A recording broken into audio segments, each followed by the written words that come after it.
My niece, Maria, cut me off completely after her parents died. She ignored all my calls, messages, and letters. It wasn't just her being a rebellious teenager, she was 21, old enough to know what she was doing. I wasn't just her uncle. I had practically raised her after my brother and his wife died in a car accident. I did my best to give her a good life, even though I wasn't rich. And then, out of nowhere, she just disappeared. No explanation, no fight, nothing. For 2 years, I tried reaching out, hoping she'd remember who was there for her. But then, just when I'd given up hope, I got a text from her. Hey, I need the family estate transferred to my name. Not even a hello or sorry for ignoring you. Just a demand. I wasn't going to let that slide, so I told her to come over so we could talk. She showed up the next day with a lawyer. Maria looked completely different, fancy clothes, perfect nails, styled hair, not the same girl who used to wear old band t-shirts and jeans. She walked right past me into the house and said, "We just need you to sign." The lawyer opened his briefcase and started talking about how the estate was supposed to be hers once she became an adult, but there were legal issues at the time of her parents' death, so it was put in my name temporarily. Now they wanted me to sign it over to her. I kept my cool and said, "That's not how this works." The lawyer just smirked and kept explaining their plan. Maria finally looked at me, but her eyes were cold and expectant. She mentioned her fiancé like I should have already known about him. I walked over to my desk, pulled out a folder, and handed it to them. "You should read these first." Maria rolled her eyes but took the papers. As she read them, her confidence faded. The lawyer's expression changed from smug to worried. "What is this?" Maria snapped. I calmly replied, "That's the updated will your father made 2 months before he died." Her face went pale. "That's not possible." "Oh, it is," I said. "Your dad and I talked when you were 16. He was worried about you." The lawyer's voice had lost its confident tone. "This will cancels the old one." "Exactly," I said. "It says the estate stays in my name forever, and there are conditions you have to meet before you can even think about getting it." Maria's hands shook as she held the papers. "That's not fair."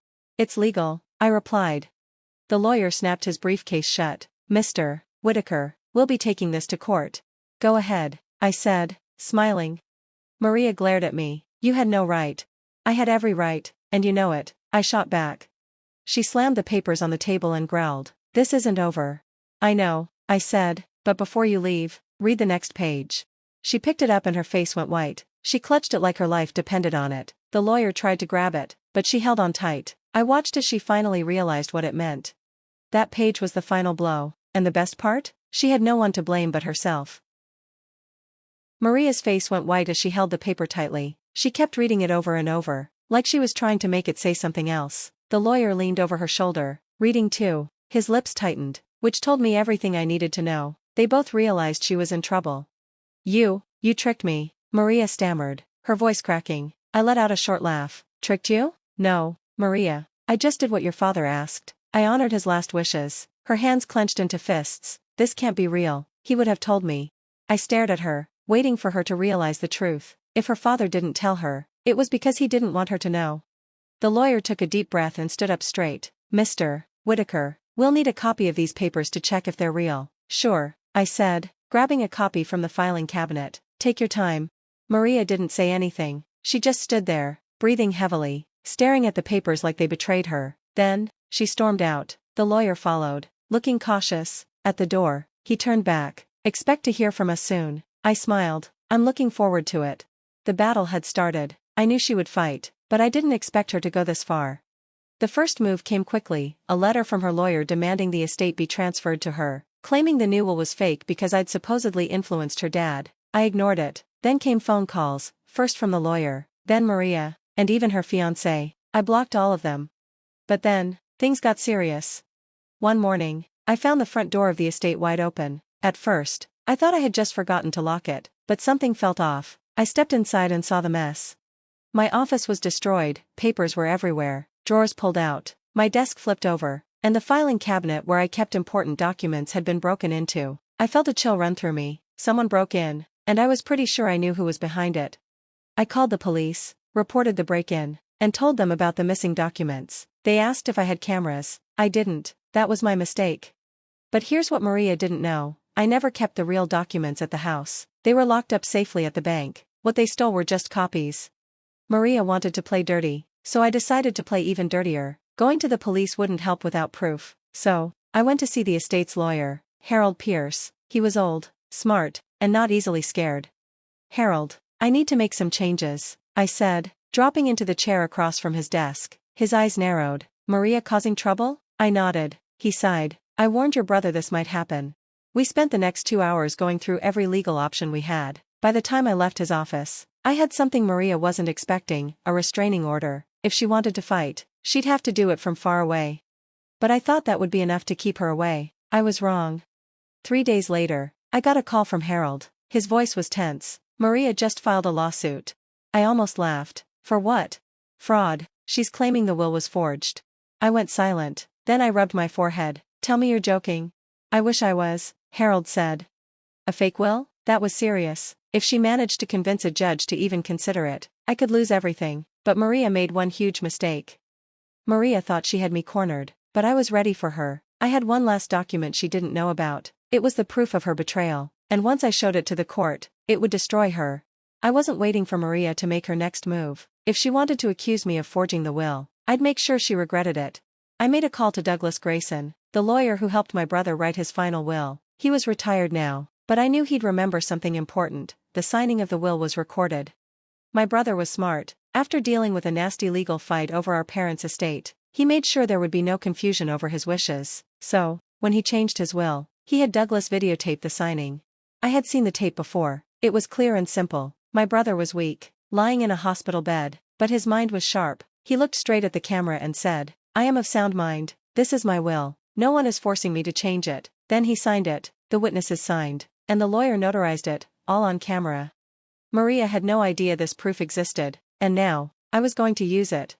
The lawsuit moved fast. A few weeks later, we were standing in front of a judge. Maria sat across from me, looking confident in her fancy designer clothes, but her clenched jaw and tight grip on her fiancé's hand showed her nerves. Her lawyer spoke first. Your Honor, we believe Mr. Whitaker pressured the deceased into changing his will. We think the document was either faked or tampered with. The judge looked at me. Mr. Whitaker, do you have evidence to prove your side? I stood up. Yes, Your Honor, and it will clear this up completely. I nodded to Harold, who handed over a flash drive. The bailiff brought it to the judge. Please play the file called Final Will Recording, Your Honor. Maria froze. The room went silent as the video played. My brother's tired but clear voice filled the room. I am of sound mind. This is my will. No one is forcing me to change it. The camera showed the signatures, the notarization, and the witnesses confirming what happened. Maria's lawyer looked like he had just swallowed a bitter pill. The judge looked at Maria. Miss Whitaker, do you still want to continue your claim of forgery? Maria's mouth opened and closed like a fish gasping for air. Her lawyer whispered urgently to her, probably telling her to drop it before things got worse. But Maria was too angry to think straight. She shot up from her seat. I was lied to. The judge raised an eyebrow. By whom? By him. She pointed at me. He controlled everything. My father trusted him too much. Maria, the video, I started. I don't care about the video, she snapped. This isn't over. The judge frowned. Miss Whitaker, I suggest you listen to your lawyer before you say anything else that could hurt your case. But Maria wasn't listening, and that's when she made her biggest mistake. The case should have ended there, but Maria was more interested in revenge than the truth. The next morning, I woke up to find my phone blowing up with notifications. Maria had posted a long, emotional rant on social media, claiming I stole her inheritance and left her broke while I enjoyed the wealth meant for her. She played the victim perfectly and made me look like a greedy, controlling uncle. And people believed her. Her post went viral, with thousands of comments, shares, and messages. Strangers called me a monster. I even got threats. But Maria made a huge mistake. She left out one important detail. She wasn't broke at all. Maria had been living in a luxurious penthouse in Miami. It was bought 6 months earlier under her fiancé's name. Where did the money come from? It turned out she had already drained her parents' other bank accounts. There were savings, investments, and even a trust fund meant for Maria when she turned 30. She wasn't supposed to touch it until then, but she found a way to get the money early. I had all the proof I needed, bank transfers, withdrawal records, and even a document signed by her fiancé showing they moved the money into an offshore account. Maria wasn't broke, she was a liar, and now, I had the evidence to bring her down. I let Maria have her moment of fame. She was soaking up all the sympathy. Then, I released everything. I leaked all the proof, screenshots of her bank transactions, evidence of her taking money from the trust fund, even a photo of her standing on the balcony of her fancy penthouse in Miami, holding a wine glass. The photo came from her own fiancé's social media. People online turned on her fast. They went from defending her to calling her a thief. Memes mocking her appeared everywhere, but that wasn't her biggest problem. The bank saw the leaks, too. The trust fund had strict rules. Taking money from it early was a crime. Now, Maria wasn't just losing sympathy, she was facing real legal trouble. Maria was out of options. The bank got involved quickly. They froze her accounts and started investigating. Her lawyer, who was so confident before, dropped her as a client. Even her fiancé disappeared, deleting his social media and acting like he never knew her. Then, it happened. I was at home when I heard desperate, frantic knocking at my door. I knew who it was before I even opened it. Maria stood there, looking terrible. Her expensive clothes were wrinkled, her hair was a mess, and her eyes were red and smeared with mascara. She pushed past me, her voice shaking. "You ruined my life." I closed the door. "No, Maria, you did." She spun around, her eyes wild. "I trusted you. I thought you would take care of me. Instead, you..." "Stop." I cut her off. "Don't act like the victim. You stole from your father's trust fund. You lied to everyone. You only came to me when you needed money. You made your choices. Now, you don't like the consequences." For the first time, I saw real fear in her eyes. "Uncle, please," she whispered. "I have nothing left." I sighed, feeling tired. "You need to leave, Maria." "What?" she stammered. "You need to go. I can't help you." "I won't." She shook her head, panic rising. "You're all I have left." "No," I said, stepping back. "I was all you had left, and you threw that away." Her face crumbled. She looked like I'd just punched her.